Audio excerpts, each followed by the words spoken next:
જયેશ પટેલ, ખેડૂત આગેવાન. સમગ્ર કાંઠા વિસ્તાર અને ખાસ કરીને સુરત, નવસારી અને દક્ષિણ ગુજરાતમાં આ વર્ષે ઉકાઈ જળાશયમાં વિપુલ પ્રમાણમાં પાણી હતું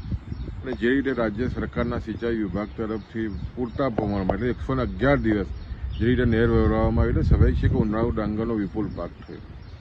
અને ખાસ કરીને અમારી સાથે જોડાયેલી 100 વર્ષ જૂની પુરુષોત્તમ ફાર્મર્સ મંડળીમાં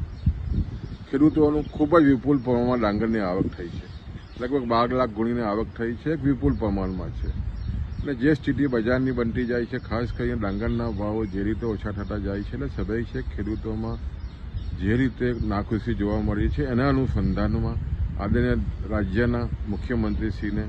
ખેડૂત આગેવાનો સાથે રજૂઆત કરવામાં આવી છે અને ખાસ કરીને આ વિસ્તારના ધારાસભ્ય અને મંત્રી શ્રી મુકેશભાઈ અને સાથે 84ના ધારાસભ્ય અને સહકારી આગેવાન સંદીપભાઈ દેસાઈની સહયોગથી માનનીય મુખ્યમંત્રીશ્રીને જે